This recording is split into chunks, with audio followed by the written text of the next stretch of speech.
আসসালামু আলাইকুম, সবাইকে স্বাগত জানাচ্ছি বিডিফিউস ইনফোটেনমেন্টে। আপনাদের সঙ্গে আছি আমি ফাহাদিয়া মিতু। গত 10 জুন সর্বপ্রথম সুদান, মিশর ও লিবিয়ার সীমান্ত ঘেঁষা ত্রিভুজ অঞ্চলের আলিকাতমা বাজারে 250টিরও বেশি পূর্ণসজ্জিত সামরিক যান প্রবেশ করে। সেসব যানবাহনে ছিল সুদানের আধা সামরিক বাহিনী, র্যাপিড সাপোর্ট ফোর্সেস বা আরএসএফ এর সদস্যরা। এই আরএসএফ 2023 সালের এপ্রিল থেকে সুদানি সেনাবাহিনীর সঙ্গে যুদ্ধে লিপ্ত রয়েছে। তাদের সঙ্গে ছিল লিবিয়ার পূর্বাঞ্চলীয় সামরিক কমান্ডার খলিফা হাফতারের সঙ্গে সংশ্লিষ্ট একাধিক লিবিয়ান ভাড়াটে গোষ্ঠী। আরএসএফ ও লিবিয়ান বাহিনী ওই এলাকায় প্রবেশ করা মাত্রই এলাকার নিয়ন্ত্রণ নিজেদের হাতে নেবার ঘোষণা দেয়। কিন্তু আরএসএফ এর এই উত্থানের নেপথ্যে রয়েছে সংযুক্ত আরব আমিরাতের বিতর্কিত সহায়ক ভূমিকা। বিস্তারিত হাসনাইন সাকিবের প্রতিবেদনে।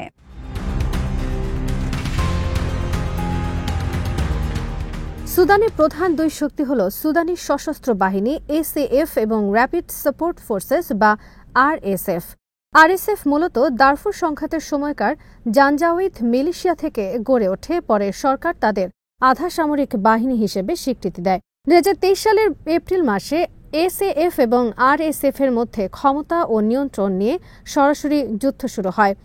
পশ্চিম দারফুর অঞ্চলে 2003 সাল থেকে জাতিগত সহিংসতা চলছে, যেখানে লক্ষাধিক মানুষ নিহত হয়েছে এবং বহু মানুষ বাস্তুচ্যুত।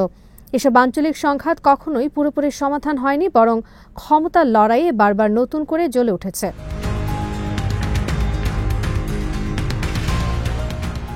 সম্প্রতি আরএসএফ এই সীমান্ত এলাকার নিয়ন্ত্রণ নিয়ে নেওয়ার পরই লিবিয়ানরা এলাকা ছেড়ে চলে যায়, আর আরএসএফ পুরো এলাকায় ব্যাপক লুটপাট চালায়। স্বর্ণ, টাকা, গাড়ি, মোবাইল ফোন সহ অনেক কিছু নিয়ে যায়। ঘটনার পরে বহু শ্রমিক এলাকা ছেড়ে পালান এবং পরে ফোনে বার্তা সংস্থাগুলোকে ঘটনার আপডেট জানান। আরএসএফ নেতৃত্বাধীন হামলার মুখে সুদানি সশস্ত্র বাহিনী এসএএফ এবং তাদের মিত্র যৌথ বাহিনী এলাকা ত্যাগে বাধ্য হয়। এর 2 দিন পর 12 জুন আরএসএফ ঘোষণা দেয় যে তারা কৌশলগত আল মুথাল্লাত ত্রিভুজ অঞ্চল দখল করেছে, যা সুদান, লিবিয়া এবং মিশরের একটি গুরুত্বপূর্ণ সংযোগস্থল। রাজধানী খার্তুম সহ মধ্য সুদানের কিছু অংশে সেনাবাহিনীর অগ্রগতির বিপরীতে সীমান্তের এই অংশের দখলে নেয় পশ্চিম সুদানে, বিশেষ করে প্রায় পুরো দারফুর অঞ্চলে আরএসএফ এর নিয়ন্ত্রণকে আরও সুসংহত হয়েছে।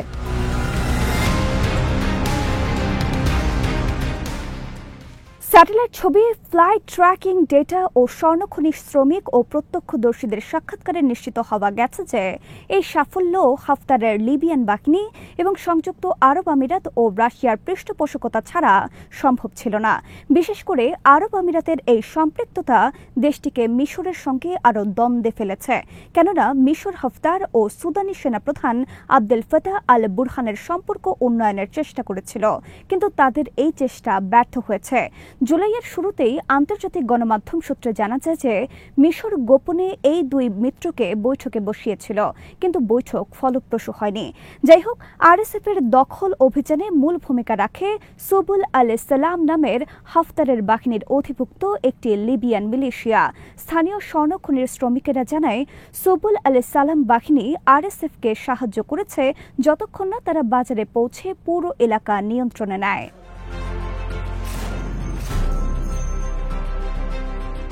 অভিযোগ রয়েছে সুবুল আল সালাম বাহিনী আরএসএফ এর সঙ্গে মিলে জাতিগত ভিত্তিতে হত্যাকাণ্ড চালায়। আল কাতমার প্রধান বাজারে লিবিয়ান যোদ্ধাদের উপস্থিতিও দেখা গেছে। তারিক বিন জিয়াদ ব্রিগেড নামের একটি সশস্ত্র দলও এই হামলায় অংশ নেয়। ধারণা করা হয় এই সশস্ত্র দলটি হাফতারের ছেলে সাদ্দামের নিয়ন্ত্রণে পরিচালিত হয়। স্থানীয় বাসিন্দারা জানায়, সাদ্দাম হাফতার নিজে এই সামরিক অভিযানের অগ্রগতি ঘনিষ্ঠভাবে পর্যবেক্ষণ করছিলেন এবং পরে বাহিনীকে লিবিয়ায় ফিরে যেতে নির্দেশ দেন। এরপর আরএসএফ সুদানের উত্তরাঞ্চলে প্রবেশ করে কারব আল তৌম দখল করে, যা জেভেল আর কেনু পর্বতমালার কাছের একটি মরুদ্যান। এছাড়াও কয়েকটি ছোট গ্রাম আরএসএফ দখল করে নেয়।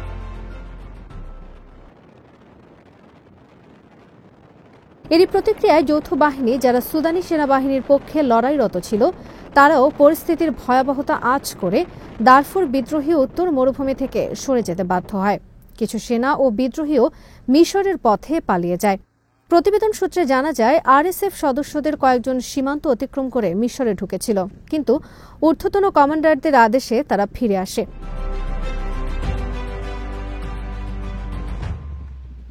লিবিয়ান সূত্র, সুদানি কর্মকর্তা ও সাবেক এক মার্কিন কূটনীতিকরা আন্তর্জাতিক সংবাদ মাধ্যমকে জানান, ত্রিভুজ সীমান্ত অঞ্চল দখলের জন্য হাফতারের বাহিনী ও আরএসএফকে সংযুক্ত আরব আমিরাত সবুজ সংকেত এবং লজিস্টিক সহায়তা দেয়। যদিও আমিরাত এই যুদ্ধে নিজেদের পৃষ্ঠপোষক সুলভ ভূমিকা বরাবরই অস্বীকার করেছে। একটি অপ্রকাশিত গবেষণা প্রতিবেদনে একজন লিবিয়ান গবেষক জানান, গত 10 জুলাই দক্ষিণ পূর্ব লিবিয়ার আল কুফরা বিমানবন্দরে দুটি আমিরাতি বিমান অস্ত্র ও সরঞ্জাম নিয়ে নামে, যা পরে চাঁদ লিবিয়া সীমান্ত হয়ে দারফুরে আরএসএফ এর কাছে পৌঁছায়।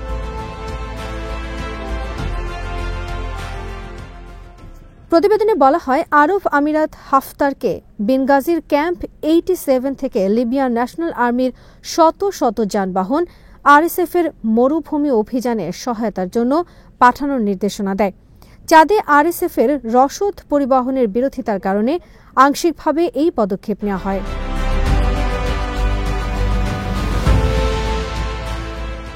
লিবিয়ান একটি সূত্র জানায়, হাফতারের মিত্র সুবুল আলাইহিস সালামের হস্তক্ষেপ ত্রিভুজ অঞ্চলের ক্ষমতার ভারসাম্য বদলে দেয়। মিশর এই অঞ্চলকে জাতীয় নিরাপত্তার জন্য গুরুত্বপূর্ণ মনে করে এবং এই এলাকার নিয়ন্ত্রণ হারানোর জন্য তারা আরব আমিরাত ও হাফতারকে সন্দেহের চোখে দেখছে। লিবিয়া বিশ্লেষক জালেল হারশাউই মনে করেন, সুবুল আলাইহিস সালাম গুরুত্বপূর্ণ ভূমিকা রেখেছে, কিন্তু আসল খেলাটা খেলেছে আরব আমিরাত। এখন বাস্তবতা হলো, আরএসএফ সুদানি অংশের ত্রিভুজ নিয়ন্ত্রণ করছে। সুবুল আলাইহিস সালাম এই অভিযানে সহায়কের ভূমিকায় ছিল, কারণ মে মাসের মাঝামাঝি পর্যন্ত লিবিয়ান অংশে যাতায়াত ছিল সহজ। এসএএফ যৌথ বাহিনী ও মিশরের বেসামরিকরা এটি ব্যবহার করত। সুবুল আলাইহিস সালাম প্রথমে এই পথটি বন্ধ করে দেয়, আর সেই সুযোগে আরএসএফ অনুপ্রবেশ করে সুদানি অংশ দখল করে।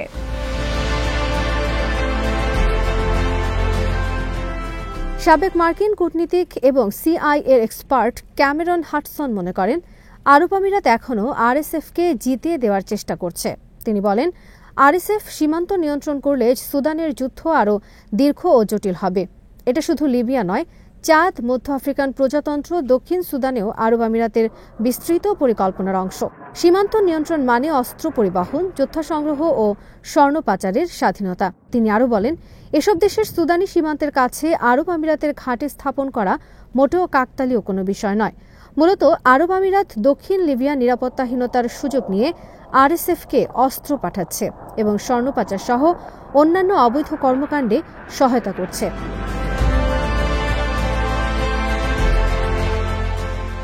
ইতালির সংবাদ সংস্থা নোভা জানায়, সম্প্রতি আল কুফরা বিমানবন্দর থেকে আরএসএফ নিয়ন্ত্রিত সুদানি এলাকায় দুটি রুশ নির্মিত কার্গো বিমান উড়তে দেখা গেছে।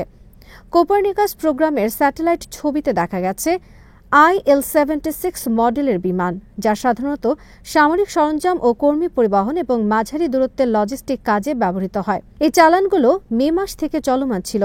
আরব আমিরাত পরিচালিত লিবিয়া সুদান অস্ত্র সরবরাহের অংশ, যার 1 মাস পর আরএসএফ সুদানি অংশে ত্রিভুজ দখল করে। এই স্পর্শকাতর এলাকাটি দখলে নেওয়ার কারণে সরাসরি আরব আমিরাতের ঘাঁটি থেকে আল কুফরায় উড়ে বিমান সরবরাহ নিয়ে যেতে পেরেছে, যা আগে লিবিয়ার ভেতর দিয়ে আসতে হতো।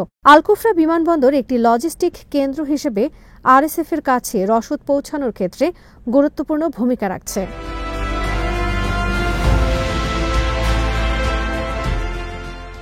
এর বাইরে রাশিয়া পোর্ট সুদানে নৌঘাঁটি স্থাপনে আগ্রহ প্রকাশ করেছে এবং রাশিয়া বুরহান নেতৃত্বাধীন সরকারের সাথে সম্পর্ক গড়ছে। রুশ আধা সামরিক বাহিনী ওয়াগনার 2023 সালের শেষ দিকে সুদান ছাড়লেও মস্কো ও আবুধাবির সাথে এখনও সম্পর্ক দৃঢ় রয়ে গেছে। তুরস্ক সম্প্রতি সুদানি সেনাবাহিনীকে সহায়তা বাড়িয়েছে, আর মিশর ও সৌদি আরব সহ অন্যান্য আঞ্চলিক শক্তি বুরহানের পক্ষে রয়েছে। সুদানে এখনও অপরিমেয় প্রাকৃতিক সম্পদ এবং কৌশলগত উপকূলীয় অঞ্চল থাকায় বহিরাগত শক্তিগুলো প্রভাব ও লাভের জন্য প্রতিদ্বন্দ্বিতা করছে।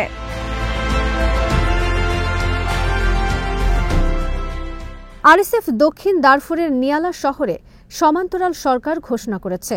এই তথাকথিত সরকার এখন 5টি দেশের সীমান্তে, বিশেষ করে দক্ষিণ সুদান, মধ্য আফ্রিকান প্রজাতন্ত্র, চাঁদ লিবিয়া ও মিশর সীমান্তের কাছে অবস্থিত।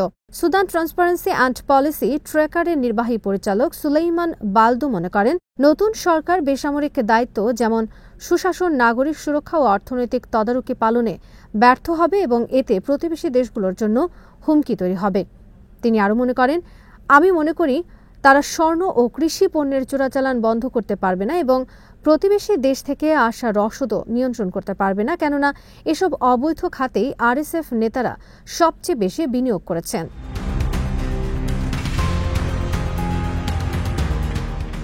আজ এখানে শেষ করছি। সমরাষ্ট্র, প্রতিরক্ষা ও কূটনীতির নানা তথ্য জানতে চোখ রাখুন বিডিপিওস ইনফোটেনমেন্টে। চ্যানেলটি ভালো লাগলে সাবস্ক্রাইব করুন, সংযুক্ত থাকুন আমাদের ফেসবুক পেজে। আল্লাহ হাফেজ।